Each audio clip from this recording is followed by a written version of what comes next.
Salut Franck, je suis super content de te retrouver dans cette interview sur le laboratoire du web.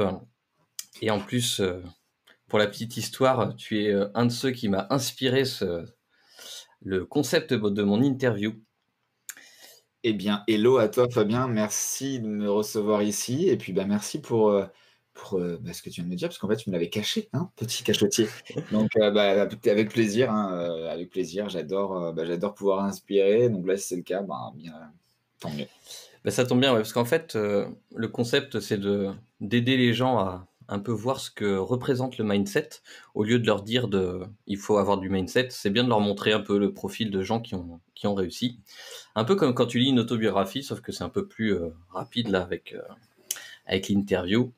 Et donc forcément, quand j'ai pensé mindset, ben, j'ai pensé à Franck Roca. Yes. Alors est-ce que je peux te poser une question avant que toi tu me les poses? Bah, vas-y. Donc là tu m'as dit que donc je t'avais inspiré pour ce concept-là, du coup par rapport à quoi, comment, quand et tout ça, tout ça? Eh bien écoute, en fait, comment comment expliquer? Les interviews, ça fait à peu près 1 an ou 2 que je me dis qu'il faut que je les fasse, que je procrastine, que je trouve d'autres choses à faire, puis que je me mets des barrières en mode est-ce que je vais réussir à faire des interviews et tout ça. Mais en fait, le fond, c'est que je savais pas trop vers quoi me diriger. Et c'est à force de comprendre l'importance du mindset au travers de différents entrepreneurs et quand même à 90% toi, hein, pour ce côté-là, que je me suis dit, ah mais oui, c'est ça qu'il faut que je fasse. Il faut que je fasse des interviews mindset. On voit trop d'interviews très bien, hein, mais très scolaires, très stratégiques, etc. Et voilà, je voulais un petit peu sortir de ça. Et voilà. Donc en fait, c'est que tu m'as inspiré parce que t'es Monsieur Mindset, c'est toi qui m'as fait prendre conscience en majorité de l'importance du mindset, tu vois. Même si, des fois on en a, mais le fait de mettre un mot dessus et de prendre conscience que c'est un des trucs sur lequel on doit travailler, eh ben, ça provoque des déclics. Eh bien, écoute, énorme, bravo en tout cas à toi, parce que de toute façon, comme tu disais, procrastination, même s'il y a des personnes qui t'inspirent, etc., etc., c'est toi qui prends la décision. Et d'ailleurs, moi, je voulais t'applaudir parce que je pense que voilà, tout ce que tu fais aussi là t'a permis de faire ton premier Ironman. Donc, pour ceux qui ne savent pas, hein, c'est une des plus grosses compétitions que tu peux te faire dans ta vie en termes de sport, avec beaucoup de natation, 3,8 km, avec beaucoup de pédalo, hein, de vélo, avec 180 bornes, et avec un petit peu de course à pied, un marathon pour finir, 42,195. Donc bravo à toi. Moi j'aimerais que là, pendant que tu écoutes là ce podcast, please, tu lui mets des likes et que tu l'applaudisses parce que sincèrement, en étant également papa, c'est encore plus compliqué. Donc bravo à toi. Merci beaucoup. Euh, alors du coup, moi j'aime bien commencer, parce qu'on n'en parle pas souvent dans les interviews, j'aimerais bien savoir qui était le Franck Roca petit, enfant. Oula. Ah ah, on saura tout. Le petit enfant Franck Roca. J'ai été déjà tête brûlée. Pour la petite histoire, même la grande histoire, pour ceux qui regardent, qui écoutent cette interview et qui ont à peu près mon âge, ou les autres qui sont culturés, comme j'aime bien dire, il y avait les vidéos Super 8 à l'époque, et donc c'était aujourd'hui, enfin ça fait 15-20 ans, c'était impossible à regarder ces trucs-là, c'était en pixels, je devais être, je sais pas, à 100 pixels par 100 pixels, c'est pixelisé.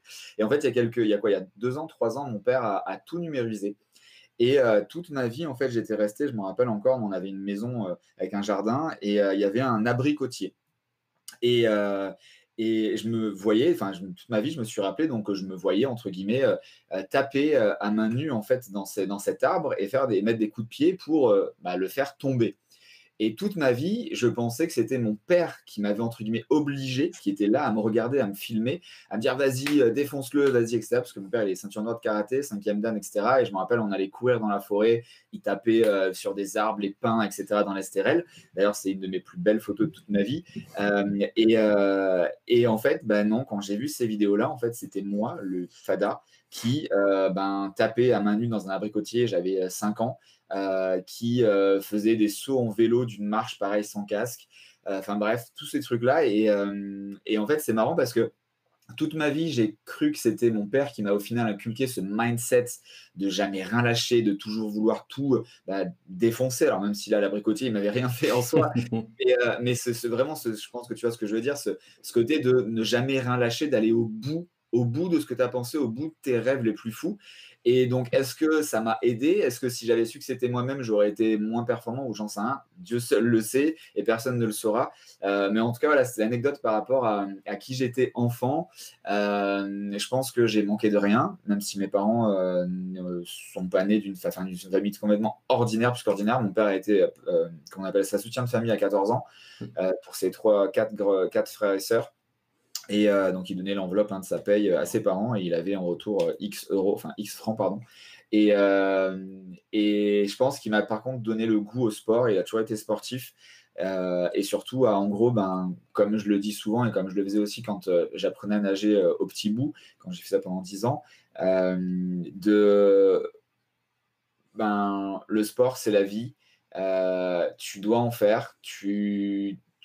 Même jusqu'à, en fait, il allait même jusqu'à me dire que le docteur ne sert à rien, va transpirer dans la forêt, tu reviendras, tu seras plus malade. Va éliminer tes toxines. Et ça, je m'en rappellerai toute ma vie. Le soir, la nuit, il pleuvait ou quoi que ce soit, voilà, il pouvait partir, etc. Et en fait, pareil, depuis que j'ai l'âge, entre guillemets, de comprendre et de réfléchir, je fais à peu près la même chose. C'est-à-dire que, déjà, je touche ma tête, je suis très, très rarement malade, on va dire une fois tous les 2 ou 3 ans. Et quand je le suis, voilà, je vais transpirer. Alors maintenant, il y a des huiles essentielles. Mais en gros, voilà, c'est un peu le délire. Et je pense qu'il m'a surtout donné sa folie parce qu'il était encore plus taré que moi, je pense, jeune. Par exemple, à 82 ou 5 ans, j'ai conduit une moto à vitesse, une moto à essence, pardon, qui roulait à 60-110 km/h. On voit encore justement ces vidéos-là en Super 8, j'ai même pas de casque. À un moment donné, je tape dans un pylône électrique devant la maison. Mon père, en fait, il attend de savoir si je vais bien, même pas, il court après moi pour me dire, ok, c'est bon, tu as voulu tester, tu as testé, on va voir ce qui se passe.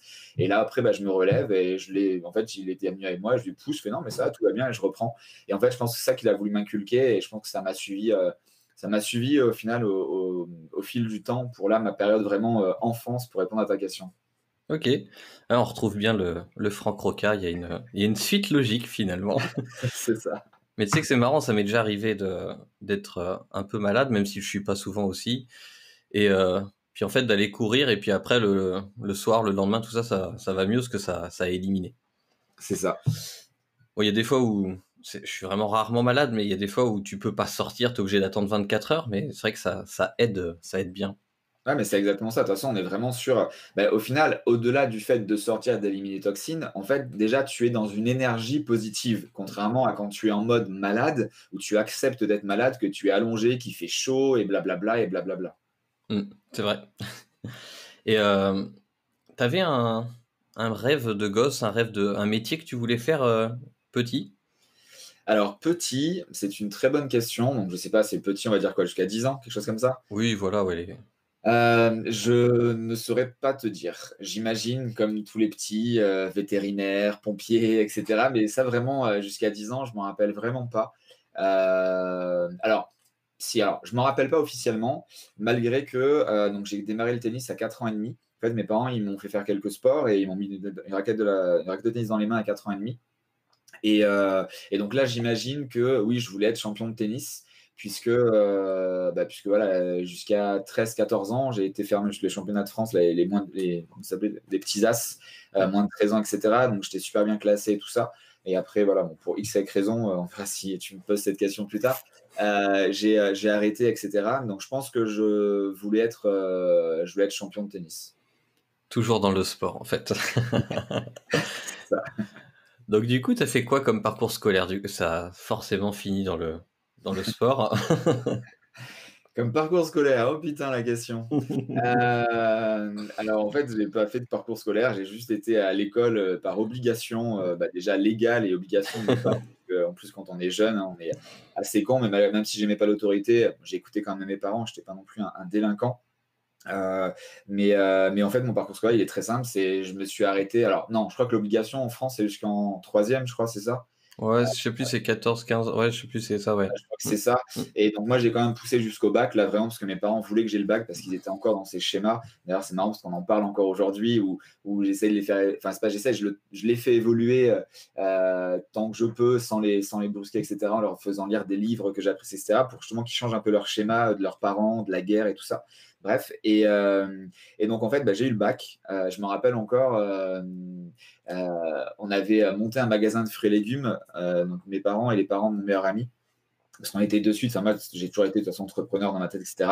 Et je leur ai dit non mais là c'est un truc, on va faire de l'argent, etc. C'est encore les francs, hein. C'était à l'année 2000 je crois, 98, 99, bon bref quand j'ai eu mon bac, 2000.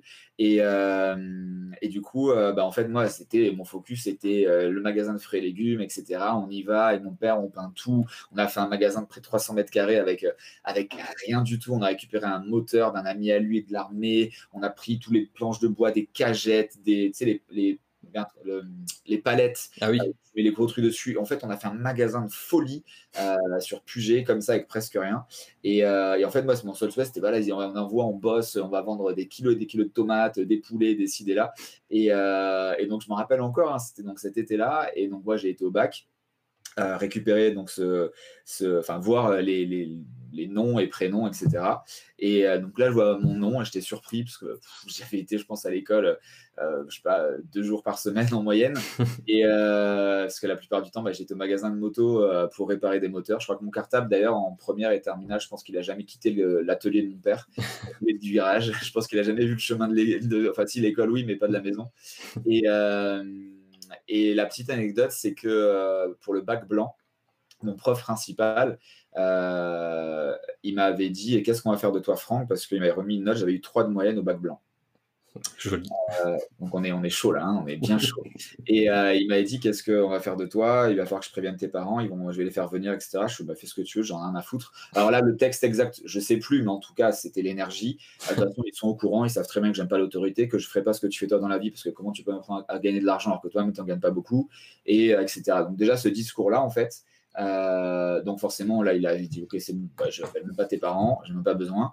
Et en fait, quand je suis rentré, donc quand j'ai vu cette affiche et que j'avais mon nom écrit, donc j'y suis allé. Donc forcément, c'est lui qui m'a remis, je crois, tu as un sort de dossier. Enfin, en tout cas, à l'époque, je me rappelle, c'était un sort de petit dossier. Enfin, moi, je sais plus trop, mais je me revois dans cette classe là, avec ce bureau et je crois un dossier rouge, je crois. Et il me le remet. Et là, en fait, je le lâche pas et je le regarde dans les yeux et je lui fais merci quand même. Et voilà, et je suis parti. Et puis après, j'ai tracé ma route et voilà. Et pour finir la parenthèse là-dessus, il y a peut-être 2 ou 3 semaines, il y a un de mes collègues de terminale qui a envoyé un messenger à, je sais pas, peut-être la moitié de la classe. Et donc, en fait, pour dire, on fait un barbecue, voilà, 20 ans après, ouais, c'est ça, 20 ans après, on se retrouve, etc., etc. Il y en avait pas mal, je me rappelais de quelques têtes, etc. Et en fait, de suite, voilà, en mode j'ai mis un sondage dans dans les messengers quand tu es plusieurs. Ouais. Un sondage dit qui a un métier grâce aux études qu'on faisait, qui est entrepreneur et je ne sais plus une autre question. Et en fait, les 3 quarts, au final, ont suivi le chemin, oui, tout tracé de l'école. Et les autres très peu étaient entrepreneurs. Et après, donc, je leur ai posé la question, mais est-ce que vous êtes heureux en fait? Et donc là, la plupart m'ont dit, non. Donc voilà, c'était la fin de parenthèse là-dessus pour dire que je ne vais pas aller jusqu'à dire, parce qu'il y a peut-être des enfants qui vont écouter ça, même si encore ce matin, j'ai dit à une amie qui a fait la rentrée de ses enfants, c'est top, ils sont super beaux, etc. Juste dis-leur dans l'oreille de ne pas écouter leur maîtresse. Mais non, j'avais pas jusque-là quand même. Mais en gros, l'idée, c'est ça, c'est que, en fait, moi, le schéma que je veux donner, c'est, l'idée que j'ai eue et que je m'en suis faite, et aujourd'hui, pareil, parce que je touche ma tête, mes enfants n'iront pas à l'école. C'est que, en fait, tout dépend vraiment de ce que tu veux faire. C'est toujours de la même manière comme dans le business, quoi que ce soit. C'est OK, tu peux et tu as le droit d'aller à l'école plusieurs années, etc.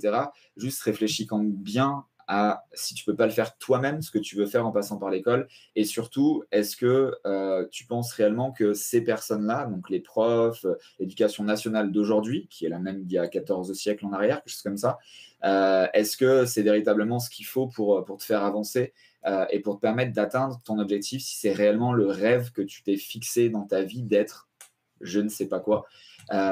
C'est vraiment ça en fait le message, c'est si tu sais que tu veux gagner de l'argent, si tu sais que tu veux être chef d'entreprise, si tu sais que tout ça, ça sert absolument à rien, parce que je l'ai dit tout à l'heure assez rapidement, mais je terminerai là-dessus.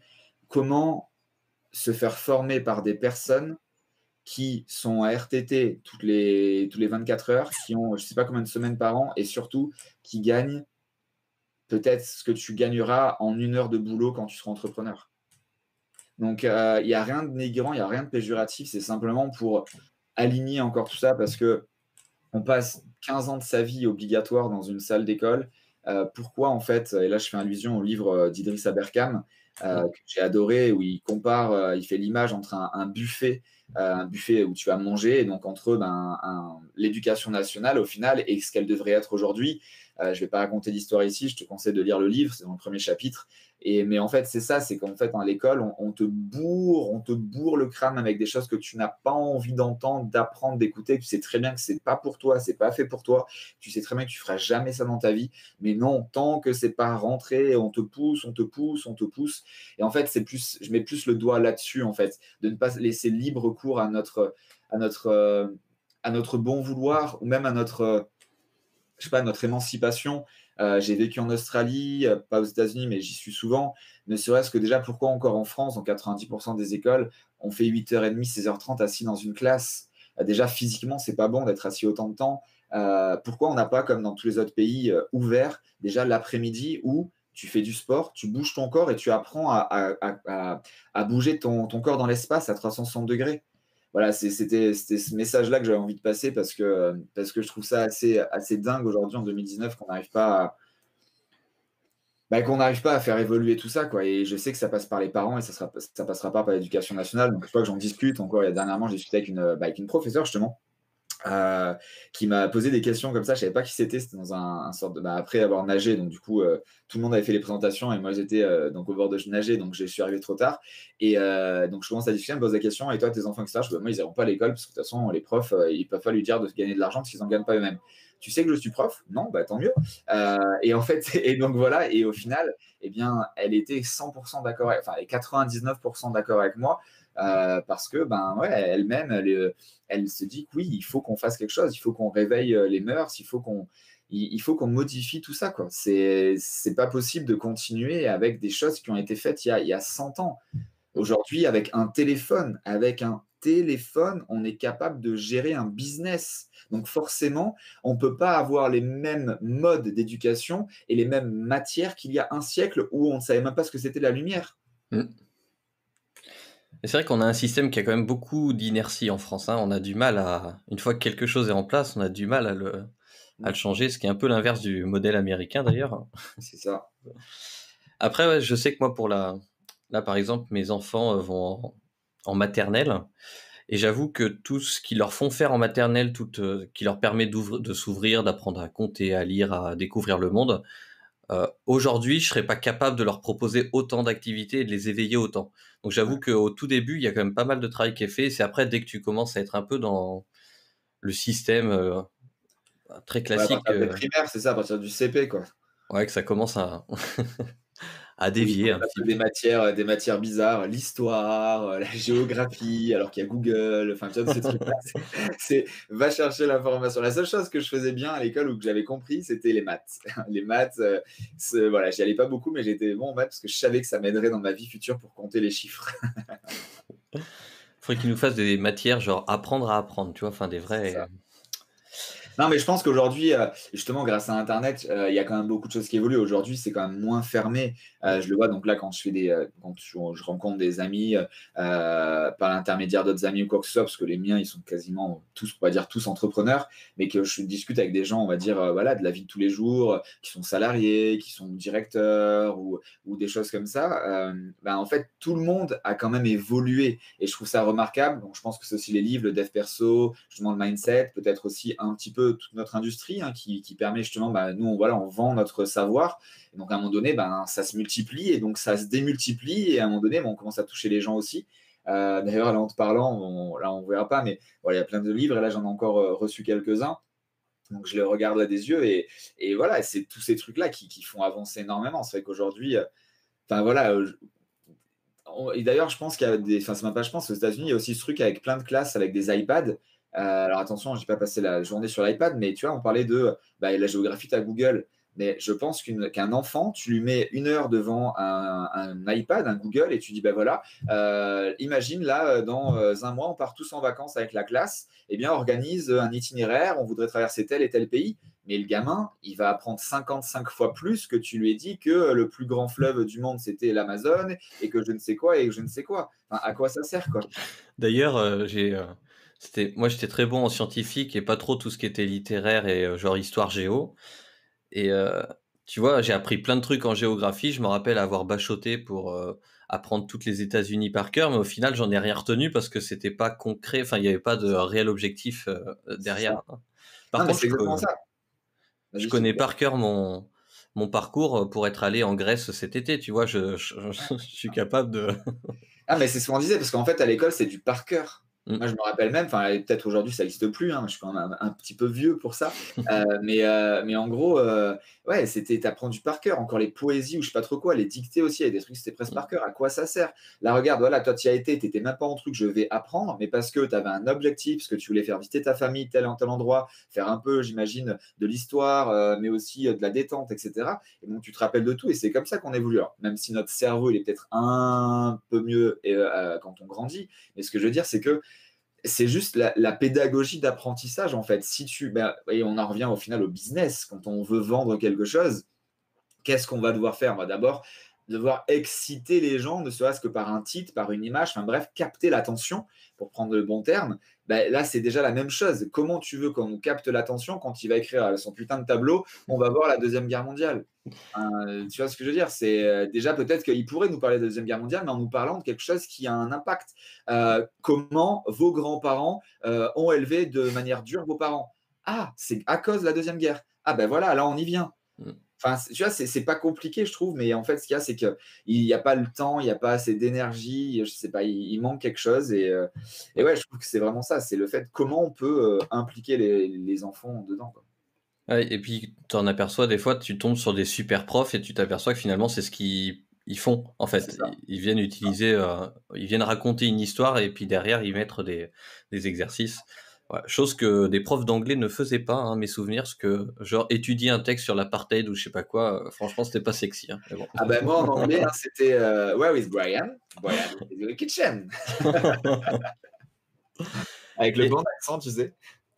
toi qui adorais l'école, est-ce que tu te souviens, d'avoir fait des bêtises à l'école et Alors, tu vois, c'est presque l'antithèse, c'est qu'au final, non, j'étais pas vraiment à faire des mmh, bêtises, j'étais pas, à jeter des trucs, sur la tête du prof ou des choses comme ça. Bon, déjà, je pense parce que j'y allais pas assez souvent pour pouvoir faire ce genre de choses.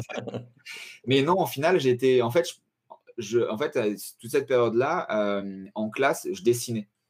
En fait, j'étais dans mon monde. Je dessinais énormément, parce que j'ai même après fait des graffitis, etc. J'ai pas mal de dessins, tout ça. Et je me rappelle même, alors là, carrément, c'est jusqu'à, tu vois, c'est quoi, en terminale qu'on a la philosophie, ouais, c'est ça. ouais, c'est ça. Et donc en terminale, je me rappelle, donc le prof de philo, en fait, c'était un client à nous du magasin. Il avait passé son permis gros cube en Russie. Il m'avait expliqué ça quand il avait acheté sa moto au magasin. Et en gros, en Russie, en tout cas, je sais pas si c'est vrai ou faux, j'ai pas été vérifié. On demandera à Olga. Mais pour avoir le permis, tu avais en gros en hiver, donc tu avais, je sais pas, un lac de glace. Tu avais un point A, un point B, ça faisait 10 mètres. Si tu es arrivé au bout sans glisser, sans tomber, tu avais ton permis. C'est ce qu'il m'avait raconté.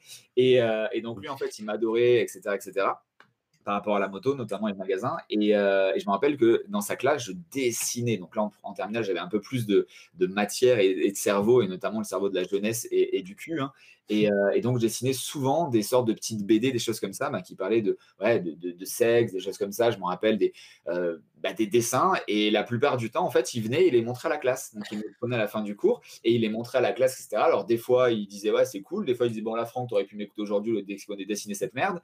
Mais en gros, voilà, c'était le truc et je me faisais pas jeter quoi que ce soit parce que de toute façon, ce qui se passe, et c'est ce que je fais toujours aujourd'hui, c'est que je suis polarisant. J'ai pas besoin de te plaire. Si je te plais, c'est cool. Si je te plais pas, c'est cool aussi. Et donc, en fait, les professeurs, je leur disais, je leur racontais pas de ceci. Je fais non, mais moi, je m'en fous. De toute façon, là, j'ai le bac. Après, je m'en vais. J'allais plus à l'école et blablabla. Et donc, en fait, je pense que malgré tout, les profs, ils aimaient entre guillemets ça et pas parce que justement, je leur faisais rien de mal au final. Je dissipais pas non plus la classe. J'étais juste dans mon coin. Et je pense que ça, c'était ce qui m'a fait peut-être, ça a valu ce plus. Et donc, les profs, entre guillemets, alors m'adoraient, hein, pas parce que justement j'étais un bon élève, mais sur le fait où je les dérangeais pas, en fait. Ouais, tu pas le perturbateur, C'est ça. Alors je connais déjà la réponse moi, mais les gens peut-être pas. Peut-être que tu le dis pas assez sur Instagram. Quelles sont tes passions? Mes passions, c'est en 2 mots. Sport extrême. Alors, le premier mot, en fait, c'est sport. Donc là, via ma vie passée, au final, hein, depuis l'âge de 4 ans, hein, je fais du sport. J'ai jamais arrêté. J'ai jamais arrêté. Vraiment, hormis peut-être 3 mois dans mon blackout total. Et sinon, toujours, toujours, toujours. Et donc voilà, par rapport à mon passé de sportif de haut niveau, plus après, j'ai entraîné à haut niveau, la natation notamment. J'ai toujours baigné là-dedans. Et donc, forcément, quand tu veux faire un sport à haut niveau, tu t'entraînes énormément, jusqu'à presque 35 heures par semaine, hein, un emploi de salarié. Et donc après, voilà, j'en ai eu, alors c'est pas que j'en ai eu marre, mais après, donc voilà, j'ai pris une autre voie quand voilà, j'ai décidé de vraiment vouloir créer une vie d'entrepreneur, gagner plus d'argent pour pouvoir aussi monter bien mon ONG. Et donc j'ai trouvé, on va dire, refuge dans le sport extrême, dans le sens où il m'apporte toujours autant de challenges, sauf qu'il me demande beaucoup moins d'entraînement ou d'heures de pratique. Et ce qui me permet aussi d'en faire beaucoup plus. Parce qu'en gros, quand tu es au niveau, tu n'en fais qu'un seul. Tu peux être bon que dans un seul. Et encore, déjà, être bon, c'est un bien grand mot. Un peu comme dans le boulot, hein, quand tu es focus, hein, avec mon approche FASD, focus sur one thing, c'est toujours bien et plus bénéfique. Sauf que là, dans le sport extrême, justement, tu peux être un peu de partout. Bon, déjà, parce que j'en fais pas à haut niveau, hein, je ne veux pas être champion du monde de kite ou peu importe. Mais c'est ce qui permet, justement, tu n'as pas besoin d'avoir une super grande endurance, tu n'as pas besoin, comme le vélo, la course à pied, la natation, les sports les plus ingrats où par exemple, la natation, tu nages pendant 5 ans, tu t'arrêtes une semaine, tu sais plus nager quand tu reviens dans le bassin. Et là, voilà, tu fais du kite, un an après, tu sais toujours en faire. Alors certes, tu vas avoir 2-3 heures de remise en main, mais c'est OK, tu n'as pas perdu le truc. Le vélo, OK, pédaler, tu sauras toujours. Tous ces sports-là, l'escalade, tu as quand même plein de réflexes, plein de choses. Mais surtout, au-delà de là, c'est que pour prendre du plaisir, tu n'as pas besoin de rester à 100%. Et Ouais. c'est ça aujourd'hui que je kiffe et qui me permet justement de lier l'utile à l'agréable dans tous mes déplacements, dans tous mes voyages, où j'arrive toujours à me réserver un bateau, un ci, un là, un moment dans un lagon faire du kite ou peu importe. Et c'est ça que j'adore. Donc, ouais, ma passion, c'est le sport avant tout. Mais je pense que le mot, c'est pour ça que j'ai mis sport extrême, c'est je pense que ma passion, c'est plutôt le challenge. Et c'est marrant que tu parles d'escalade, parce que j'en ai fait pendant 8 ans et puis j'avais arrêté. Et quand j'ai repris, effectivement, j'ai pas le même niveau, mais j'avais toujours les réflexes, le même plaisir et les muscles se souvenaient, la tête se souvenait. C'est vrai que Ouais, c'était cool. c'est ça. T'étais quoi? T'avais quoi comme classement? En escalade, je faisais jusqu'à 6C, 7A. Ah, bien. Ouais. J'avais mon prof au CREPS, un de mes profs qui avait un DO2 d'escalade, je crois que c'était combien? 8B qui montait, je crois, un truc comme ça, enfin très lourd. Ça commence. Très très lourd. 8A, 8B, ouais, c'est ça, hein, je me rappelle. Donc très très lourd. Et c'est lui qui m'a redonné goût au final à ce sport extrême où tu as besoin de moins, alors pas à ce niveau-là hein, d'escalade, mais tu as besoin quand même de moins pour faire pas mal de choses. Et je pense que c'est lui qui m'a redonné le truc de OK, c'est bon, tu as un déclic, tu vas pouvoir faire plein de choses sans trop te prendre la tête. Ouais, carrément. Et donc du coup, ouais, tu penses que ça t'apporte quoi le sport dans le business? Je pense que ça m'a tout apporté, ça m'apporte tout. Ça a le mérite d'être simple, et efficace comme réponse. Je pense que c'est vraiment ça. C'est vraiment ça. Et surtout quand tu étais dans le haut niveau, enfin quand tu as été dans le haut niveau, et en plus moi j'ai eu la chance d'être dans les deux côtés, des deux côtés de la scène, on va dire. Euh, en fait, comme tu disais, même là tu as la mémoire musculaire, etc. Tu peux plus jamais revenir en arrière, même si tu t'insultes et non, c'est bon, j'oublie tout. C'est en toi cette énergie, ce mindset, ce dépassement, ce challenge. Après, bon, musculairement ou pas, sur les sports que tu as fait, mais c'est un tout. Euh, D'ailleurs, souvent, voilà, il y a des potes qui disent non, mais là, c'est bon, Franck, arrête de nous chipoter, c'est bon, tu vas à la muscu tous les jours, etc., etc., ou tu as repris le sport il y a 6 mois. Je dis, mais non, j'ai repris il y a 2 semaines, que à poids de corps, dans mon garage, quoi que ce soit, c'est simplement parce que j'ai tellement bossé pendant X années que dès que je vais reprendre quelque chose, donc là, un peu plus spécifiquement, voilà, si je fais un peu dans mon garage, un peu de traction, des choses comme ça, où les muscles vont se redessiner, tout simplement parce qu'il y a la mémoire, comme tu disais là, où le corps s'en rappelle. Et je pense que ça, c'est une des plus grandes forces du corps humain, c'est d'avoir cette mémoire qui est juste hors du commun, et même en termes de sensation. Alors, elle n'est pas forcément immédiate, comme si on reprend la natation, Je pense qu'en plus, maintenant, tu sais vraiment de quoi je parle. Ne serait-ce que déjà changer de bassin, suivant la température ou la profondeur, bref, tu vois déjà: «Ah bah putain, mais aujourd'hui, je passe au travers, qu'est-ce qui se passe? Putain, aujourd'hui, j'ai l'impression que je suis Schwarzy, quoi». Et en fait, c'est ça, c'est un peu à ce côté-là et oui, ça m'a tout apporté parce que je pense que quand tu es compétiteur, alors attention, je vais mettre un mot différent, ouais, quand tu es compétiteur en sport, c'est différent d'être sportif, Ouais, heu, tu n'y vas pas pour la deuxième place. C'est juste, enfin, tu peux demander à n'importe qui, même des jeunes de 12 ans, s'ils font de la compétition dans n'importe quel sport, ils vont te dire: «Beh, bien sûr que c'est pour la première place» et je pense que ça, il y a rien de plus puissant dans le monde pour te mindsetter, justement, ce mindset de guerrier, en acier trempé, enfin bref, tous les noms qu'on peut sortir, parce que, bah, c'est pas la vie de tous les jours, elle ne te demande pas ça. mmh, Mais quand tu es compétiteur, tu vas pas te faire chier 6 jours par semaine à 10 ans dans un bassin pour finir dernier ou ne serait-ce que deuxième. Tu non, vas c'est pour la gagne et n'importe quel autre sport et je pense que c'est ça qui, bah, aujourd'hui dans le business pareil, alors là, c'est pas dans le sens où, c'est difficile de dire: «Je suis premier parce que c'est pas une compétition ensemble, on a plusieurs business et cetera. Mais en tout cas, moi aujourd'hui, comment j'ai translaté ce sentiment-là de: «Je pleure si je suis 2e», pardon, c'est, dans le sens où je vais jamais rien lâcher pour atteindre, voire exploser les objectifs que je me suis fixés en début d'année ou peu importe. Donc je pense que c'est vraiment ça, je fais ce parallèle dans ce sens-là, même s'il peut y avoir un peu des côtés négatifs, comme là, par exemple, la semaine dernière, il y a une copine qui me dit: «Est-ce que tu fais la traversée des îles, là, ce week-end?» Je fais: «Bah non, parce que là, je me suis pas assez entraîné et je vais pas y aller pour terminer dernier». Donc, il y a encore un peu des bas-fonds qui ressurgissent comme ça où, voilà, là, je me suis peut-être, j'ai peut-être manqué une chose de prendre plaisir et cetera parce que de suite, j'ai bifurqué sur mon truc, bah, non, mais tu y vas pour la gagne, quoi. et du coup, d'ailleurs, c'est marrant d'expliquer ça aussi pour les gens que ce que tu as dit là, la mémoire, ce qu'on parlait là de la mémoire et tout ça du corps, ça fonctionne aussi pour le cerveau. Les connaissances que tu apprends et qui te font évoluer et tout ça, tu les perds jamais et tu auras beau vouloir ne pas t'en rappeler, naturellement, tu vas avoir des réflexes qui feront que ça va fonctionner de mieux en mieux. Peu importe les résultats financiers, hein, ça a rien à voir, mais vraiment, Mmh. Ouais, je suis d'accord, pareil. En fait, ce que tu disais, c'est que la mémoire, en fait, là, pour le cerveau, je pense pareil, elle est d'autant plus, magique quand, et quand tu l'assimiles à quelque chose qui te donne envie, qui t'excite, qui te remue, qui te challenge, parce que alors je parle pour moi, je sais pas si c'est comme ça, mais parce qu'à chaque fois, ben, voilà, alors je sais que j'ai une mémoire assez, enfin même pas assez, c'est quasiment visuel, que visuel pratiquement même, ou des fois aussi, orale, auditive et d'ailleurs je me rappelle, là je fais une petite parenthèse, mes nageurs en fait quand je les, faisais nager pour les faire passer à d'autres niveaux, je leur disais toujours: «Quand tu nages, c'est comme si tu sortes». Alors à l'époque, j'avais pas l'hélicoptère view, mais en gros, je dis: OK, bah, c'est comme si tu avais tes yeux là, hop, ils te regardaient, tu avais une caméra là, dans l'angle de la piscine et regarde-toi nager. Essaie de regarder où qu'est-ce qui fait ton bras, il est où ton coude, à quel moment tu rentres dans l'eau, à quel moment tu sors, et cetera, et cetera. Et je sais que ça en avait aidé pas mal.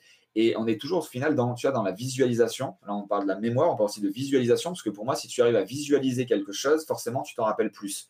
D'ailleurs, la visualisation, c'est alors aujourd'hui, c'est peut-être presque monnaie courante dans le sport. Quand moi j'en faisais il y a une vingtaine d'années, c'était encore presque les débuts, les prémices de la PNL au final, hein, la programmation neurolinguistique. Je me rappelle, bah, d'ailleurs, ce même prof là d'escalade, qui était mon prof de, c'était quoi lui déjà? Je sais plus. Pas physio, je sais plus.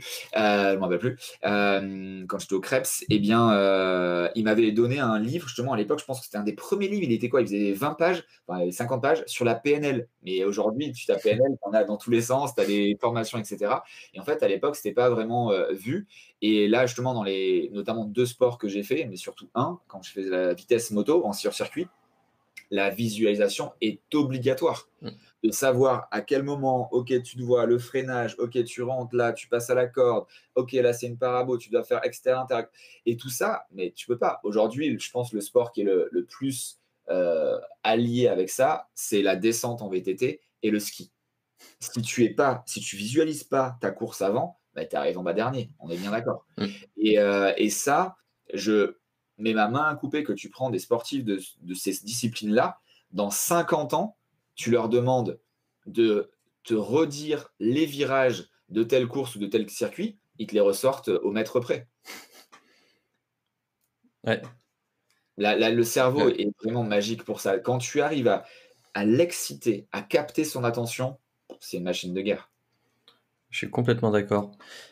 Et comment t'expliquerais du coup ceux qui arrivent à bien réussir et qui font pas de sport? Alors, bon, bah, comme dans tout, déjà, il y a des exceptions. Après, même si pour moi ça a tout fait et je pense que, ça fait beaucoup de choses pour beaucoup de personnes, voilà, je pense qu'il y a tout simplement des personnes qui ont pas besoin de ce mental de sportif pour avoir un mindset d'entrepreneur à succès. Je pense que simplement ça aide et c'est un raccourci. Après, il y en a aussi peut-être qui l'ont, mais voilà, ils n'ont pas eu l'opportunité ou le sport c'est pas fait pour eux. Mais ouais, je pense que quoi qu'il en soit, les connexions neuronales ou je sais pas, il doit avoir une puce à l'intérieur du cerveau, je pense qu'elle est identique. Et d'ailleurs, j'avais fait un podcast où je crois que le titre du podcast c'était Pourquoi les kitesurfers sont des bons entrepreneurs et vice-versa. Et c'était parce que, bah, au final, pour faire très très simple, en gros, l'entrepreneuriat, quand tu ne sais pas ce que c'est, monter ta boîte, etc., donc quand tu es de salarié et que tu veux passer ce cap-là, tu dis, non, mais c'est pas possible, attends, il faut que j'aille au tribunal. Non, mais j'ai rien fait, la police, non, non, non, mais c'est pas pour ça, tribunal. Et après, il y a une annonce légale. Et puis, c'est des cabis, c'est quoi ce machin? Des statuts, ça veut dire quoi? Mais comment je les écris? Un avocat, mais j'ai rien fait. Et après, je vais devoir payer de l'impôt société, mais je paye déjà mon impôt sur le revenu. C'est quoi le hors-taxe, la TVA? Bref, et tu dévises, tu dis, mais what the fuck? Et le kite, c'est la même chose. Et là, je pense que ça va te parler si tu as déjà au moins vu de près ou de loin ou sur une plage, il y a des kiteurs. Alors déjà, il y a du vent. Même s'il fait chaud, tu n'as pas forcément très très chaud. Tu as du sable dans la gueule. Tu as un machin autour de toi.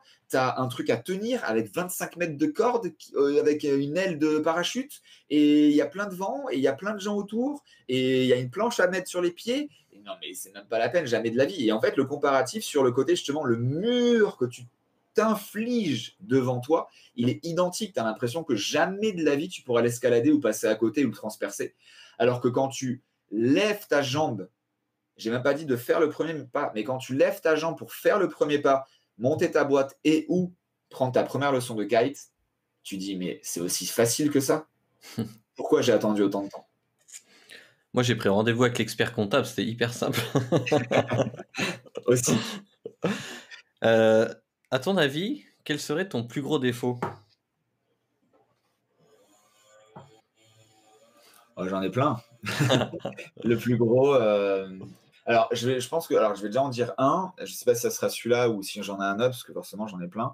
Mais le premier sur lequel je bosse encore, même si je pense qu'il reste plus grand chose, c'est, de vouloir emmener tout le monde avec moi Mmh. et notamment les personnes qui m'entourent. C'est toujours plus compliqué quand tu as des sentiments, on va dire, pour des personnes, soit de les voir galérer, soit de les voir se plaindre ou des choses comme ça. Donc là, je parle pour ma vie d'aujourd'hui en tant qu'entrepreneur et ce que je peux donner à ces personnes qui m'entourent. Et je pense qu'en fait, ça, j'ai mis du temps à le comprendre. Donc en gros, alors, j'étais pas non plus dans une phase de coaching avec mes amis, ma famille, etc., etc. Mais malgré tout, en fait, j'ai fait l'erreur. Enfin, j'ai répété l'erreur qu'on m'a, comment on appelle ça? Qu'on m'a identifié dans un événement business, justement, un de mes premiers, c'était en 2014 ou 15. Il y a une femme qui m'a dit: Franck, tu fais quoi dans la vie? Et à ce moment-là, donc, ça devait être 2015, enfin, c'était 2015, je n'étais pas encore 100% sur le net, etc. Je faisais encore donc, le coaching sportif et apprenais à nager aux enfants. Et donc l'été 2015, j'étais encore dans l'eau. Et donc là, bah, j'ai forcément répondu, parce que ça faisait presque 15 ans que je l'étais, entraîneur. Est-ce que tu connais l'étymologie du mot entraîneur? Et je lui dis, bah non. Enfin, je lui ai dit coach. Elle m'a dit, OK, on va prendre en français, entraîneur. OK, et c'est quoi l'étymologie? Alors, je ne sais pas si c'est exactement ça maintenant avec mes souvenirs, mais en gros, donc déjà, il est découpé en deux. Mais en gros, c'est aider les gens à se surpasser. C'est pas vraiment ça, mais c'est l'idée en tout cas. Je ne sais plus exactement. Et sauf que c'est bien, alors aider ou accompagner, ou tirer les gens vers le haut. Enfin bref, c'était tout dans cette démagogie-là. Et là, sans qu'elle en dise plus, j'ai les larmes qui sont arrivées, tout simplement parce que je venais de comprendre une des plus grosses erreurs, enfin, même si j'ai fait plusieurs fois, hein, de ce que je faisais dans ma vie et notamment là, en plus, avec la personne avec qui, j'étais, donc ma copine de l'époque où, en fait, je ne voulais pas l'aider, je voulais la sauver et j'étais en train de me noyer avec elle et en fait, j'avais basculé de entraîneur à, je sais pas le mot, coach con, j'en sais rien. Parce qu'en fait, elle me demandait pas de l'aide. C'est moi qui voulais l'aider, donc la sauver. Et ça, c'est ce qu'il faut jamais faire. Et là, ça m'a percuté parce que ben, dans toute ma vie d'entraîneur, les gens, déjà, ils viennent, ils s'inscrivent à l'association sportive. Quand j'étais en one-to-one après là, à domicile sur les alentours de Cannes, etc., les gens, ils me payent une prestation. Donc, c'est les gens qui sont en demande. Et j'ai simplement à prendre leurs mains et à les faire monter. Alors qu'elle, en fait, elle était sous l'eau en train de se noyer et je mettais aussi la tête dans l'eau et j'étais en train de me noyer pour la sauver. Et là, ça m'a fait vraiment un énorme déclic. Donc, je pense que mon plus gros défaut a été celui-là. J'ai quand même bien travaillé. Des fois, il revient suivant les endroits. Oui, je pense qu'il y a des mots, quand j'entends des mots dans des repas ou des choses comme ça, quand il y a des personnes qui se plaignent de leur vie, etc., suivant certains mots, je peux encore repartir à vouloir aller sauver. Je me soigne vraiment beaucoup et je pense qu'aujourd'hui, je le fais plus trop. Euh, et donc voilà, ça c'était mon plus gros défaut. Je sais pas s'il y en a d'autres, enfin si, il y en a d'autres, mais est-ce qu'il y en a plus gros que celui-là? Ah oui, il est Euh, intéressant celui-ci, parce que c'est vrai que ça on peut pas aider tout le monde, surtout ceux qui veulent pas être aidés et c'est vrai que ça peut être frustrant quand on se dit: «Mais merde, tu peux le faire toi aussi». C'est ça. Non, mais c'est ça, et c'est pour ça ce que je disais, c'est toujours encore plus avec ceux qui t'entourent, parce que ben, c'est ceux que t'aimes, c'est ta famille, et t'as pas envie que bah, ils galèrent à élever leurs enfants, qu'ils n'aient pas d'argent à la fin du mois, enfin tout ça, tout ça. Et c'est vrai que c'est compliqué à appréhender, à assimiler, et surtout à rester à ta place, en fait.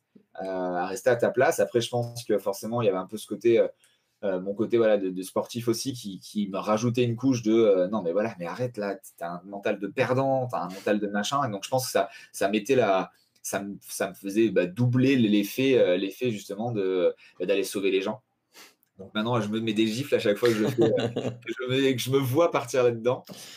Là sincèrement je touche ma tête, je pense que ça doit faire, donc la dernière fois que je l'ai fait c'était il y a un an pratiquement jour pour jour, c'était l'été dernier. Donc là voilà, a priori peut-être pas encore soigné, mais en tout cas je fais des efforts. Bah, si jamais il y a une rechute, tu es capable de la contrôler. Ouais, c'est ça, c'est ça. Après, sinon, alors, je sais pas si c'est un défaut, mais en tout cas, les gens peuvent le voir comme un défaut. Et là, pareil, je tente de savoir, euh, bah, de leur montrer qu'au final, c'est pas, là, ouais, je sais pas si c'est un défaut ou quoi, mais c'est le côté, alors, polarisant. Mais polarisant d'avant. Donc à l'époque, j'ai toujours été polarisant, assez cash, etc. Mais avant, c'est quoi le mot qu'on m'avait dit il y a quelques années? Merde, j'étais tranchant dans la forme. Le fond était bon. Si les gens avaient oublié la forme, ils disaient mais super, merci Franck. Mais en fait, la forme, parce que en gros, j'avais pas de temps à perdre et parce que ci et parce que là, en gros, j'étais super tranchant. Et je l'ai compris il y a 3 ans maintenant, je crois. Ouais, c'est ça, il y a 3 ans à peu près, grâce à la meilleure amie de ma meilleure amie.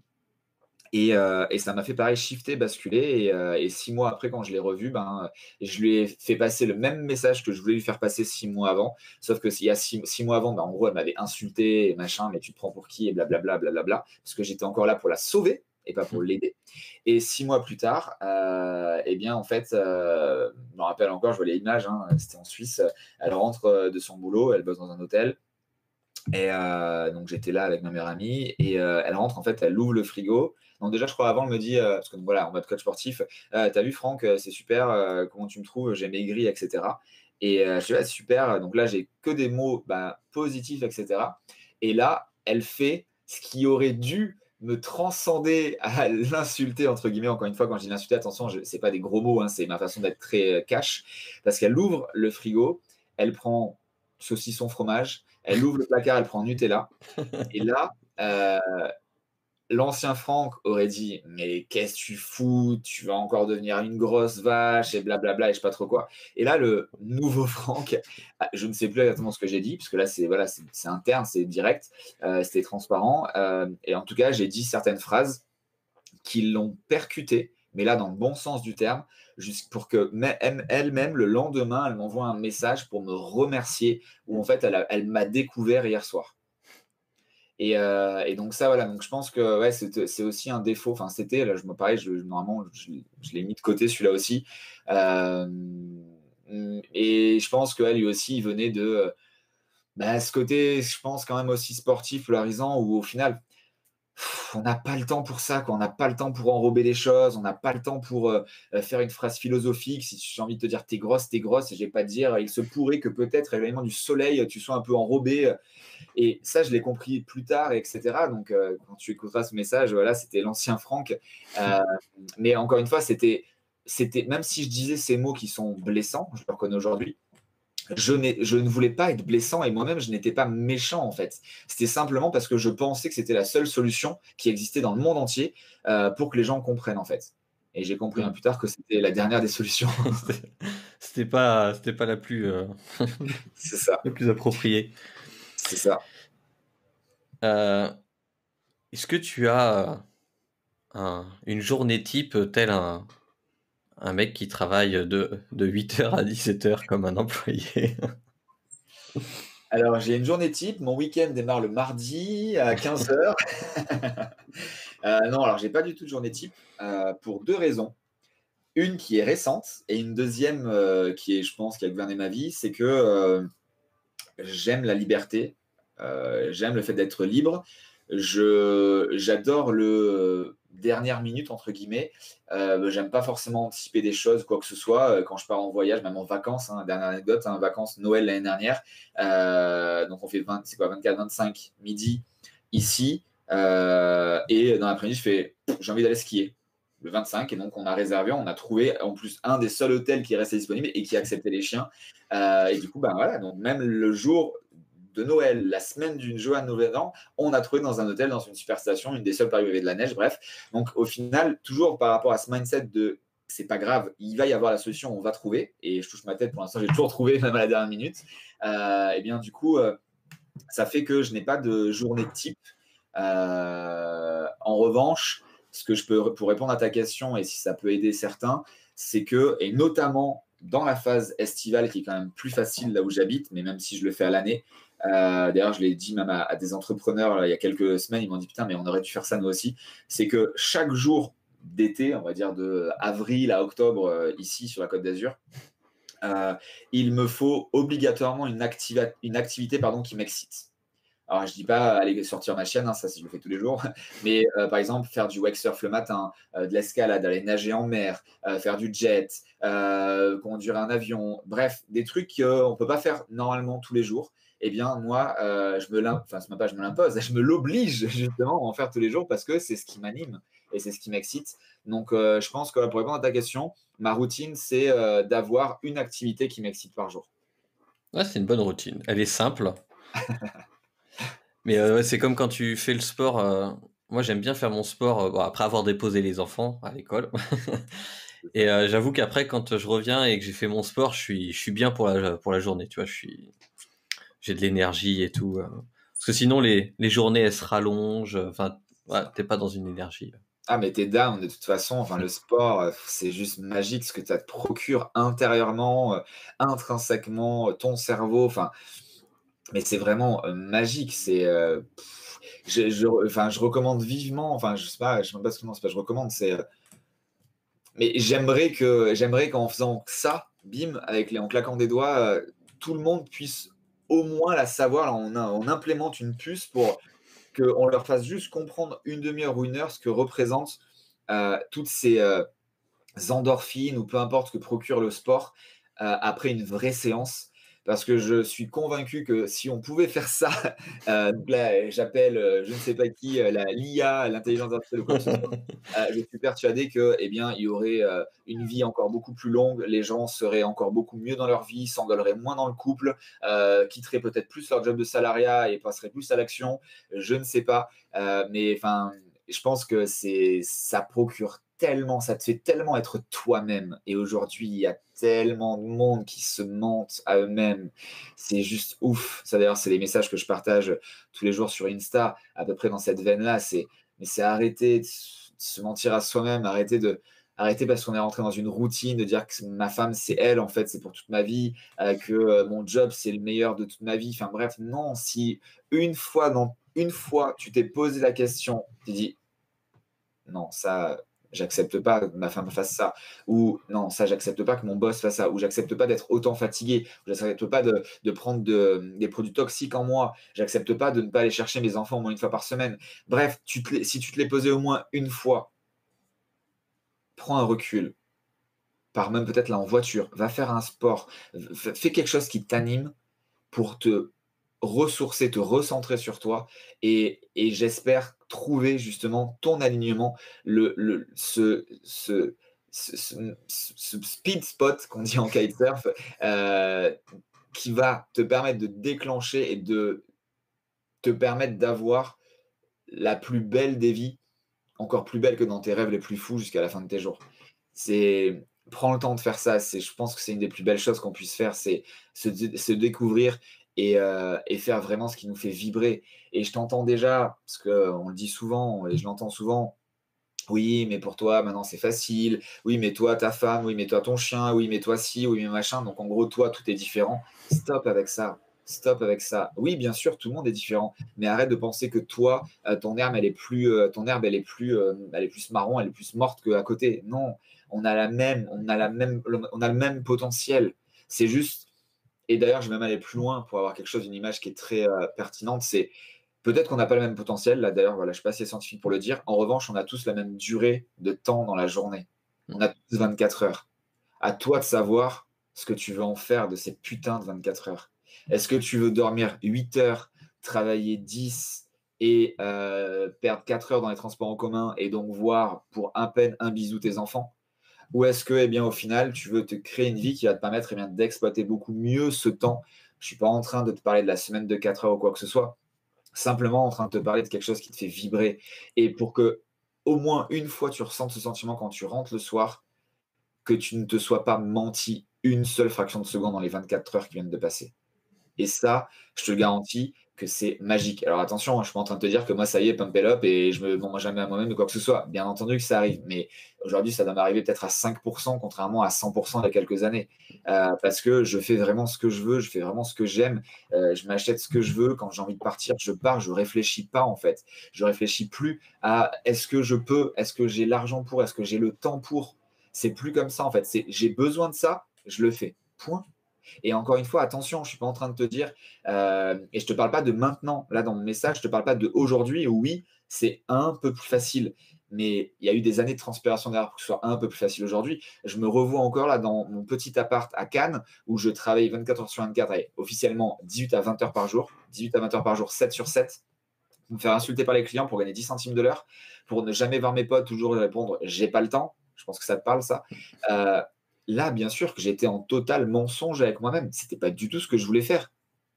Mais ça a été une étape qui m'a permis d'en être là aujourd'hui. Et je sais qu'aujourd'hui, ben voilà, toutes ces expériences, mauvaises notamment, m'ont fait avancer. Et je sais que ben, même si à l'époque, c'était pas simple, j'ai pris mon courage à deux mains et j'ai fait des actions qui m'ont permis d'être où j'en suis aujourd'hui. Quand je l'ai dit il y a quelques jours sur Insta, à peine quelques mois après avoir vraiment démarré à 100%, je te rappelle qu'en 2014, je crois que mon chiffre d'affaires devait être à 30 ou 40 000 euros, c'est-à-dire même pas le maximum d'une autre entreprise, même si j'étais en SaaS déjà à l'époque. Et un an et demi après, je sortais 100 000 euros pour intégrer un des plus prestigieux masterminds au monde. Donc, j'avais pas forcément l'argent, j'avais pas forcément le truc de ou quoi que ce soit, mais je savais que c'était un des éléments qui allait me faire décoller. Et ça, toute ma vie, ça a été ça. Quand je faisais de la natation, pareil, de faire de la publicité alors que j'en avais pas encore. Quand j'avais 22-23 piges, j'avais pas d'argent. Pourtant, j'ai investi dans la publicité. Alors à l'époque, c'était magazine, hein, il n'y a pas Facebook et tout ça. Mais aujourd'hui, si c'était à refaire, je le referais. Aujourd'hui, si on me disait que il fallait mettre 99% de sa fortune dans la publicité, pareil, je le fais. Aujourd'hui, de toute façon, c'est la visibilité qui fait ça. Là, je te parle simplement de l'investissement, c'est pas facile, mais c'est simple si tu en as vraiment envie. Et du coup, moi, je trouve que la suite logique, ça va bien avec ça. Ce serait que tu nous partages ton pourquoi, ton big why. Qu'est-ce qui fait que bah, tu lâches jamais rien en dehors du fait que tu es né avec le sport et que ça régit ta vie et que ta façon d'être, finalement, c'est toi, enfin, tu es comme ça. Mais au-delà de ça, qu'est-ce qui t'anime et qu'est-ce que tu pourrais donner comme conseil aux gens de ce côté-là? Yes, bonne question. Bah, donc je sais que toi tu le sais déjà, au final, c'est même quand, voilà, dans toutes mes, formations, programmes ou même quand je discute, quand tu viens me voir à un événement ou quoi que ce soit, c'est souvent, même si tu arrives avec une question technique ou si tu arrives avec une question, stratégique et cetera, donc au final technique, bah, en fait, souvent, je t'écoute et je réponds pas à ta question et je te pose une question et souvent cette question-là, bah, elle est différemment posée en fonction de qui tu es, ce que tu m'as demandé et où tu veux aller. Mais ça revient un peu donc au dernier paragraphe dont on vient de parler et surtout c'est: pourquoi tu fais ça? Pourquoi tu penses que, tu es né? Pourquoi quelle est vraiment ton la chose qui te fait exceller et qui va surtout te permettre d'impacter énormément de choses, de personnes et de vies, dans le monde par rapport à qui tu es. Et encore une fois, tu peux vraiment avoir de tout, ne serait-ce que de partant, mais je dirais vraiment une exagération totale de comment bien arroser les plantes pour arrêter de les faire mourir, à, ben, comment réussir à changer le cerveau, eh bien, de je sais pas, 7 milliards de personnes pour arrêter de jeter tout ce qu'on a à jeter dans les océans. Et ça d'ailleurs, eh bien ça c'est mon big why, c'est mon pourquoi. L'anecdote veut que, quand j'avais 7 ans, à peu près encore une fois 7 ou 8 ans je crois, mes parents m'ont acheté un des premiers livres du commandant Cousteau en couleur. C'était Les dauphins et les baleines. Je me rappelle encore, la couverture elle était grise-bleue avec, des dauphins. Heu et j'ai découvert donc j'ai découvert un peu plus, parce que c'était aussi l'époque du Grand Bleu, j'avais le double CD du Grand Bleu et cetera.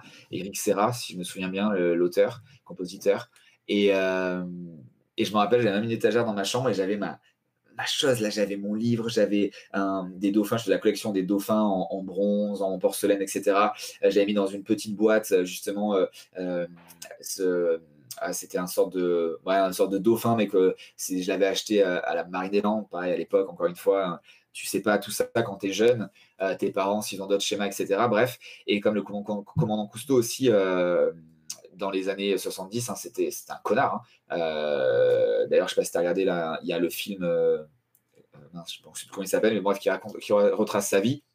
Si un de ses enfants n'avait pas été aussi bon, ça serait resté un connard et après il a réussi quand même à bien s'élever. Bref, pour revenir à l'anecdote, et donc à 7 ans, en fait, j'ai découvert cette personne-là qui pour moi était magique. C'était un des premiers en tout cas qui me disait: «OK, ben voilà, il est là pour, sauver les océans», enfin en tout cas voilà, apprendre à savoir comment ils vivent, ce qu'ils aiment, comment ça marche, voilà, aller les regarder, les ausculter, aller les aider, leur environnement, comprendre et cetera. Et en fait, depuis ce jour-là, il devait y avoir, je pense, je sais pas, une page ou une étiquette, donner de l'argent pour son association. Et donc, ben, mon premier argent de poche, je l'ai donné donc à l'association du commandant Cousteau. Et je pense que cette action que j'ai faite à ce moment-là, a été le vrai démarrage de mon big why, qui bien sûr, je pense, de jour après jour, là, c'est plus que confirmé et notamment avec ce qui se passe dans le monde. Et donc depuis, maintenant pas mal d'années, j'ai, ben, pris le temps de découvrir, de m'instruire sur, tout cet univers-là, savoir aussi qui c'était le commandant Cousteau et plein d'autres, notamment, capitaine Paul Watson, hein, celui qui a créé, Sea Shepherd après avoir bossé pas mal d'années dans Greenpeace. Alors tu l'aimes pas, encore une fois, là, c'est comme, Donald Trump. Là, on n'est pas pour parler de politique ou quoi que ce soit. En tout cas, sa mission sur Sea Shepherd et cetera, elle est quand même extraordinaire. Et donc voilà, maintenant depuis pas mal d'années, je suis, bénévole et donateur pour Sea Shepherd et une autre aussi qui est à côté de Marseille pour les coraux, qui s'appelle Surfrider. C'est les 2 associations, même si souvent j'en fais plusieurs. J'en ai aussi une, d'un ancien Marines des États-Unis pour, les viols d'enfants en Afrique et cetera. Et aujourd'hui, comme mon premier élément, c'est l'eau, si tu l'avais pas encore compris. Et, voilà, ça me fait vraiment très très mal ben, qu'on est en train vraiment de l'éteindre à petit feu. Enfin, c'est vraiment en moi. Alors attention, hein, je suis pas en train de te dire qu'aujourd'hui, voilà, tu dois voir autour de moi, voilà, je suis consommateur, il y a peut-être encore du plastique, etc. Je fais quand même des démarches écologiques, etc. Mais pour l'instant, je ne suis pas à 100% dedans pour la simple et bonne raison que ce big why, c'est que j'aimerais créer une des plus grandes ONG pour sauver justement les océans. Mais contrairement à tout ce que j'ai pu analyser, et j'en analyse beaucoup d'ONG, d'associations, de personnalités qui emmènent un message, on est tout le temps dans du curatif. C'est-à-dire qu'on voit un problème et on va tenter de le réparer. Mais en fait, c'est déjà trop tard. Il y a un océan de plastique et c'est que ce que l'on sait et qu'on connaît. D'ailleurs, j'ai une pote pro-riders qui, je sais, c'était où, vers les Fidji, je crois, ou je sais plus trop où, il y a quelques mois, elle y a été en surf. Euh, Elle paddlait à chaque coup de paddle avec ses mains, elle avait un morceau de plastique dans les mains. C'est juste démentiel en fait. Et donc moi, mon idée, c'est de prendre la problématique à la source. Encore une fois, c'est une idée, même si elle mûrit depuis quelques années maintenant, et qu'à chaque fois que j'en parle, il y a des personnes qui m'aiment. Je me rappelle une fois, une petite mamie, elle m'a carrément presque jeté de l'argent sur scène. Tiens, je serai ton premier donateur, etc. Et, euh, et du coup, j'aimerais en fait inculquer ça. Alors, on parlait de l'école en tout début de ce podcast. Eh bien, une sorte de matière scolaire. Pour l'instant, je le prends très schématiquement, hein, ça pourrait être bien plus que ça, peut-être une Netflix océanographique, pour que tous les enfants en fait, prennent conscience de ça. Puisqu'on le voit quand les parents sont intelligents, smart et ont un rapport à la nature, quand ils éduquent leurs enfants de cette manière-là, mais les enfants, c'est les plus beaux messagers de la planète. C'est juste dingue ce qu'ils arrivent à faire. Je pense que tu as déjà tombé sur quelques vidéos sur Facebook ou quoi que ce soit. Moi, j'ai une fille, l'amie d'enfant, n'importe quoi. J'ai une fille, l'enfant d'amis à moi, qui l'éduque de cette manière-là. Mais elle est juste magique, les messages qu'elle fait passer quand elle est au bord de l'eau, qu'elle voit des briquets, du plastique, quoi que ce soit. Et donc, voilà, dans ma tête, je me dis que si pendant plusieurs années, et là où l'enfant est une éponge, qu'il capte les meilleures choses, eh bien, on lui dit que c'est pas bien de faire ça. Je pense que donc dans une ou deux générations, à partir du moment où on a inculqué ça, eh bien, ces enfants vont devenir les parents. Et donc, sur le papier en tout cas, ces parents auront déjà ce mindset de sauver les océans. Et donc, il se pourrait qu'on ait quand même moins de merde dans les océans. Encore une fois, pour l'instant, c'est schématique, c'est théorique. Il y a les industriels derrière, il y a tout ça, on est bien d'accord. Mais en tout cas, là, c'est ma réflexion pour l'instant. Elle évolue d'année après année. Je m'étais fixé 10 ans, le jour où je l'ai annoncé publiquement. Donc, j'ai jusqu'à mes 46 ans.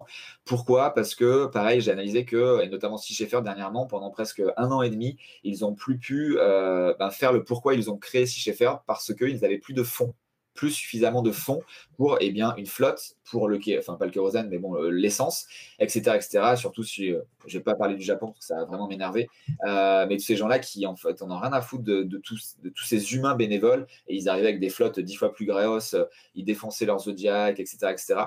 Et donc en fait ça j'aimerais pas en fait m'être battu toute ma vie pour monter une ONG qui a les mêmes problématiques que toutes. Je ne dis pas que la mienne sera meilleure, attention, hein, loin de là, mais en tout cas là dans la pensée, et à arriver à 6 mois ou à 1 an à devoir tout arrêter ou en tout cas ralentir parce qu'on n'a pas les fonds. Donc en fait, j'aimerais reverser 99% de ma fortune que j'aurais à assimiler jusqu'à ce stade-là, jusqu'à ces 46 ans, pour cette association, justement pour la créer, la faire partir, créer cette inertie, on en parlait aussi, et que justement cette inertie ne puisse plus jamais s'arrêter parce qu'il y aura assez de fonds dès le départ, même si encore une fois, hein, on acceptera les donateurs, les bénévoles, bien entendu. Mais c'est pour l'instant ma réflexion à instant T, et justement, tu vois, elle évolue parce que depuis maintenant 1 an, avec mon avocate, on est aussi en train de travailler pour réussir à créer déjà les prémices de l'ONG et de la faire valider par l'État français pour qu'elle soit déjà comme crédit d'impôt. Tu sais, quand tu fais des œuvres, enfin des dons à ces œuvres-là, tu as un crédit d'impôt, donc c'est aussi bénéfique pour toi. En gros, c'est entre 65 et 75%. Donc si tu donnes 1 000 euros, l'année d'après, si tu es imposable, tu vas avoir un crédit d'impôt de 650 ou 750 euros. Donc c'est quand même cool parce qu'au final, tu as donné 1 000 euros pour une association et toi, ça a coûté que 300 en moyenne. Donc c'est quand même chouette. D'ailleurs, c'est pour ça que moi, voilà, je donne en pro, en perso chaque année.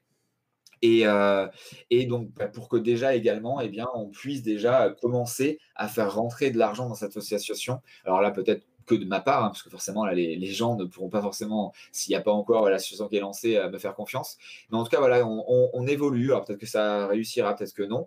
Mais sinon, voilà, c'est d'attendre ce timing-là. Alors, je t'entends aussi, il y en a qui m'ont déjà dit, mais pourquoi tu attends? En plus, surtout que tu viens de nous faire un podcast sur passer à l'action maintenant. C'est une bonne question et tu as le droit de me la poser. Pour l'instant, c'est vraiment, voilà, mes réponses, c'est celle-ci. C'est que je n'ai vraiment pas envie de. Alors, je ne sais pas si c'est des erreurs, mais en tout cas, les schémas que j'ai analysés de ces ONG-là qui n'ont pas assez de fonds. Donc, je n'ai pas envie de m'essouffler. Alors, c'est pas essouffler que moi je vais être fatigué, hein, mais c'est de d'essouffler au final mon projet avant même qu'il n'ait été créé. Et donc, c'est pour ça que là, j'attends vraiment d'avoir d'avoir vraiment déjà impacté et aidé des milliers de personnes à vivre leurs rêves par rapport à mon business actuel et nos startups pour le côté sain, naturel, pour générer du cash et pour pouvoir le mettre à l'intérieur de cette ONG pour la faire toucher les étoiles. Donc peut-être que je ferai les 2 en même temps. Donc là, tu vois, on avance déjà avec peut-être la créer avant même mes 46 ans. Mais en tout cas, voilà, là, c'est pas de la procrastination, c'est justement emmagasiner un maximum d'expérience pour tenter, en tout cas, de ne pas faire les mêmes erreurs que les ONG que je peux analyser. Voilà. OK. Pour faire le parallèle, bon, du coup, moi, c'est beaucoup plus léger, mais finalement, tu attends d'avoir quand même certaines réponses à tes questions pour monter le projet comme tu en as envie. Un peu comme j'ai fait avec les interviews, sauf que moi, c'est un peu plus simple comme problématique. Mais c'est pas de la procrastination, c'est juste que c'est de la réflexion pour faire la chose de la manière dont tu le vois, toi. Ouais, voilà, c'est ça. Là, ouais, c'est quand même plus deep et après je peux changer et cetera. Mais encore une fois, je sais que quoi qu'il en soit, même si aujourd'hui j'ai dit que la moitié. Pardon. C'est parce que je pense que pour faire ça également, je dois avoir un appui politique. Enfin, c'est pas je pense, c'est j'en suis sûr. Et là, pareil, je pense ne pas me tromper pour dire que si je reste le Franck Roca d'aujourd'hui, ça va être compliqué de pouvoir avoir des voix monstrueuses comme un Barack Obama, un Richard Branson, même si j'ai déjà été chez lui, un Donald Trump, un je ne sais pas qui, quelqu'un qui a une influence monumentale sur le monde, parce que je sais que forcément, il va falloir aller toucher ces gens-là. Alors pareil, encore une fois, tu vas me dire, mais tu peux peut-être déjà le faire avant. Oui, ok. Encore une fois, là, tu as un projet, et là, je veux aller au bout de ce projet dans ce sens-là. Même si, encore une fois, ça m'empêche pas, peut-être que si je revois Richard, de lui parler déjà voilà, j'ai cette idée-là, etc. Parce que je sais qu'il porte déjà son nom et qu'il pose déjà son nom sur pas mal d'ONG. Mais en tout cas, voilà, je pense qu'il faut plus de temps pour faire mûrir un projet avec une envergure où je veux que tous les enfants de la planète voient et puissent rentrer dans une classe où il y a écrit au tableau «Sauver les océans». OK, c'est beau, je trouve. Merci. Euh, Aujourd'hui, quand tu montes un projet, donc pas de la même envergure du coup, comment tu t'y prends? Est-ce que tu crées un site internet avec WordPress? Après, tu, tu cherches quel outil gratuit tu peux utiliser pour envoyer des mails? Non, plus sérieusement, oui, comment tu t'y prends quand tu crées un nouveau projet? Je sais que tu en as créé là, il y a pas si En longtemps, fait, qui c'est tombe très bien. simple. Je prends un rendez-vous avec le responsable de la NPE de ma région et je lui demande comment faire. Ou la parce que j'ai jamais compris ces machins-là. Bref, donc non, plus sérieusement, je fais all-in. Quand je monte un projet, donc déjà forcément, donc là on parle d'un projet où j'y crois, où je l'ai vu, visualisé, blablabla. Et donc là, à partir de ce moment-là, en fait, quand je dis je fais all-in, c'est que je ne réfléchis pas à ce que ça va me coûter ou quoi que ce soit, puisqu'en fait, quand j'ai une idée d'un projet, j'envoie aussi de suite l'objectif, ou en tout cas où j'en serai dans 2, 5 ans et 10 ans. Et donc à partir de là, et ça se passe, c'est ce que je dis dans tous mes coachings, je reviens à aujourd'hui, ok, qu'est-ce qu'il faut faire maintenant pour que dans un mois, on en soit à ce point-là, dans un an, dans 2 ans, et que dans 10 ans, on en soit l'objectif qu'on vient de se fixer. Donc, quand je monte un projet, donc là, oui, comme tu disais, on a monté 2 startups, une dans la cosmétique naturelle et une dans les compléments alimentaires naturels également. Tout, voilà, dans tout ce qui est bio, etc., etc. Et là, ça a été à peu près ça, hein. C'est-à-dire qu'on a identifié un marché, des problématiques, des concurrents, des besoins.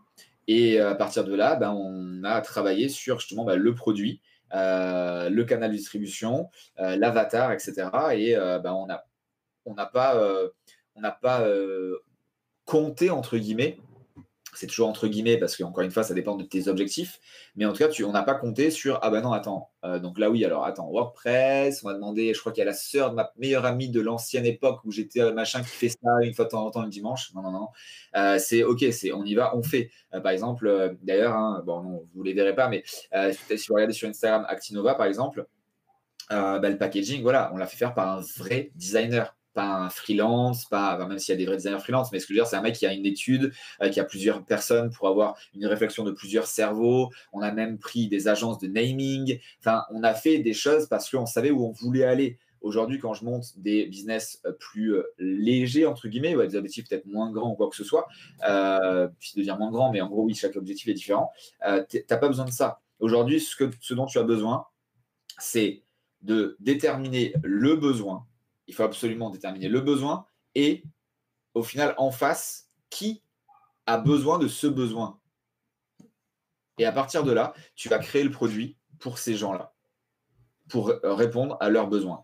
Et après, tout est facile. Et donc là, en fonction de ton objectif, ben, tu y vas. Bien entendu, il y a aussi ta mise de départ. Mais ça, encore une fois, j'ai envie de te dire, j'ai pas monté une boîte, enfin, j'ai pas investi 10 millions sur ma première boîte. Et quoi qu'il en soit, c'est tu fais des step by step, tu montes. Ou alors, si tu es dans cette pédagogie-là ou plutôt dans ce mindset-là, bah, tu te mets pendant 6 mois ou un an à faire des levées de fonds. Mais là, encore une fois, pareil, c'est très compliqué à faire des levées de fonds et premier tour et deuxième tour et blablabla.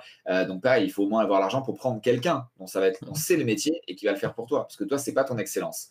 Pour résumer, aujourd'hui, parce qu'on n'a pas parlé de recrutement dans ce truc-là, et c'est ce qu'on a fait justement, on a également recruté une killeuse. Donc là, j'ai killer, ça peut être un killer, mais là, notamment, c'est tombé sur une killeuse. Dans nos 2 boîtes, bah voilà, des personnes qui maîtrisent, qui ont fait ça pendant plusieurs années, presque 15 ans pour l'une, et qui voilà, étaient alignées avec notre marque où on voulait l'emmener et surtout qu'elle avait 100% des compétences pour faire ce qu'on lui demandait. C'est-à-dire au final, la totalité de la création du produit en passant par la formule, brevetée, etc., etc. Et voilà, on ne s'est pas embêté là-dessus. Donc, peut-être qu'elle coûte plus cher que quelqu'un qui aurait pu faire peut-être la même chose. On s'en fout. On va de suite aller prendre le top. Comme je terminerai sur cette anecdote-là, Google, que tu dois connaître, hein, les 2 boss, en début 2000, si je ne me trompe pas, ils se sont dit non, mais attends, parce qu'ils sont 2, hein, c'est pas ton métier. Non, c'est pas le mien non plus. Ok, on va les débaucher le numéro 1 au monde. Ils ont débauché le numéro 1 au monde, directeur. Donc à l'époque, je crois que c'était celui de Coca, directeur Coca ou PDG, je ne sais plus, bref, des trucs comme ça. Exactement, tu pourras lire l'histoire sur Internet. Et bien voilà, ils l'ont mis. Et c'est ce qui a permis à Google d'être Google. S'ils avaient été juste tous les deux, Schmidt et j'oublie l'autre nom, aujourd'hui, peut-être que Google, ça serait gagable.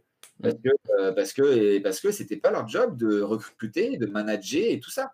Donc, il faut toujours, en fonction de tes objectifs, eux, ils avaient la vision que Google allait être le numéro 1 au monde. Ils y sont. Et donc, ils ont été prendre le numéro 1 au monde par rapport à ce qu'ils voulaient faire. Nous, on avait telle vision. Alors là, ce n'était pas numéro 1 au monde. On aurait pu, mais là, ce n'était pas notre vision. Mais on a été prendre une killeuse qui, oui, était quasiment la numéro 1 française de ce dont on avait besoin. Et là, dès qu'on fait quelque chose, de suite, alors, encore une fois, tu me dis, mais Franck, ça peut être facile aujourd'hui si tu as l'argent. Non, mais c'est la même démarche, en fait. Tu peux toujours aller trouver quelqu'un d'excellent. Il y a toujours des combines, notamment là, quand j'ai sur le mastermind de la War Room, Roland Frasier, si tu ne le connais pas, pour moi, c'est un des magiciens de ce monde entrepreneurial d'aujourd'hui, qui est spécialisé dans l'achat-revente, notamment des boîtes. Enfin, il est juste magique. Il m'avait coaché personnellement, justement, quand on avait monté une boîte pour faire rentrer des personnes dans des contrats avec l'equity, etc., etc. Et du coup, lui, il te donne des choses impressionnantes sur comment tu fais pour. J'ai perdu le fil là. Merde, j'ai perdu mon fil. Tac, tac, tac, tac. Oui, en gros, ok. Là, tu as besoin de cette compétence-là, mais soit toi, tu n'as pas les fonds, soit la personne que tu vas faire venir n'a pas l'argent pour rentrer dans ta boîte. Eh bien, qu'est-ce que tu fais? Eh bien, tu trouves des solutions. Soit, pendant 3 ans, en gros, si c'est lui que tu fais venir et qui devait mettre de l'argent pour être dans l'equity de ta boîte qui n'en a pas, en gros, tu récupères une partie de sa boîte à hauteur de ce que tu estimais qui était important ou ce qui devait poser sur la table pour avoir X%. Il y a toujours en fait des solutions. Il faut simplement se creuser la tête et aller les chercher sur des personnes qui sont en avance sur toi. C'est pour ça que je te conseillerais jamais assez. Réfléchis à 12 fois à qui tu suis, à qui tu écoutes en fonction de où tu veux aller. Et n'écoute pas trop de personnes.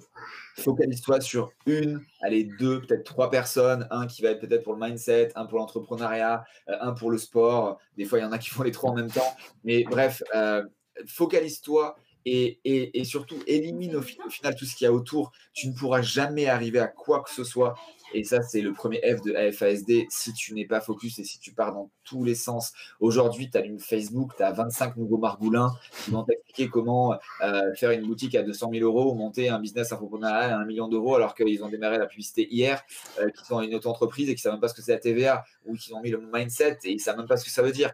Encore une fois, je dénigre personne. C'est simplement pour te mettre en garde de ça. Je ne dis pas de me suivre. Je te dis simplement d'être aligné, de prendre le temps nécessaire, de savoir qui tu dois suivre en fonction de où tu veux aller. Aujourd'hui, moi, et ce n'est pas dénigrant non plus, autour de moi, hormis ma famille, mais que je vois très peu également, je ne veux que des personnes qui sont en avance sur moi.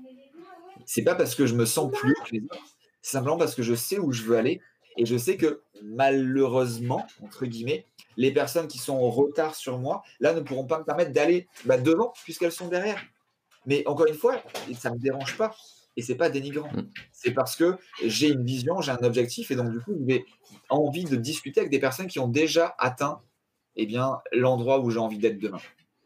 La moyenne des 5 personnes qu'on côtoie. Tout à fait, tout à fait. Alors du coup, pour terminer cette interview riche en infos, je te propose, de nous dire où est-ce qu'on te trouve. 2, je vais te poser une question très, très simple. Et 3, on fera une Roberto Porn pour une prochaine interview. Alors où est-ce qu'on te trouve? Alors, où est-ce qu'on me trouve? Avec Franck Roca de partout. Donc, tu tapes ça sur Google, tu as un site internet, tu as une page Facebook, tu as un compte Instagram. Si vraiment tu veux, si cette interview t'a plu et que tu dis: «OK, j'aimerais en savoir plus sur Franck, quoi que ce soit», je te conseille de me suivre sur Instagram. C'est là où je partage le plus de choses, hein, notamment grâce à la stories. Voilà, donc c'est très simple. C'est moi qui suis dessus, même si c'est pas moi qui poste forcément 100% des messages. C'est moi qui les écris en tout cas. Là, vraiment, Instagram, c'est celui qui est le plus proche de moi et je te répondrai si tu m'envoies un message, donc avec plaisir. Ok. Alors du coup, ma petite question simple, si tu devais avoir un super pouvoir, ça serait lequel? Pouvoir parler à tous les enfants de la planète. Ah, c'est un beau pouvoir. Et on finira du coup avec une Roberto Porn pour une future interview, que tu nous expliques un petit peu plus ce qui s'était passé quand tu m'as parlé de ton blackout et tout ça, le chemin, etc. On a encore plein de choses à apprendre. Yes, et je pense que ça peut être aussi, parce que là, au final, hein, souvent, on parle donc là de storytelling. D'ailleurs, j'ai fait une conf sur le vrai storytelling et pas l'ancien, etc. Et là, oui, si tu as envie d'en savoir plus, parce que souvent, c'est ce qu'on n'ose pas faire ou ce qu'on n'aime pas faire ou ce qui nous retient, c'est de parler justement de ces moments, hein. On te demande toujours un petit peu le côté paillettes et compagnie, même si je pense que je tente de faire les deux. Mais c'est vrai que cette histoire-là, je la raconte rarement. J'ai déjà dû la dire 2-3 fois en conférence, mais je pense qu'elle peut, pareil, parce qu'on a tous au final des casseroles, on a tous eu des moments bizarres dans notre vie, des moments de doute, des moments de perte de quoi que ce soit. Et là, si tu veux savoir bien comment, mais quand je dis blackout, hein, c'est vraiment un gros blackout, comment j'ai réussi à remonter la pente et au final à en arriver là où j'en suis aujourd'hui, see you soon. Top. Merci beaucoup, Franck. C'était chouette. Merci à toi, ravi d'avoir pu répondre à tes questions et surtout, si j'ai pu ne serait-ce inspirer qu'une seule personne, j'ai réussi ma one thing de la journée. Génial. À bientôt. Ciao. Ciao, ciao.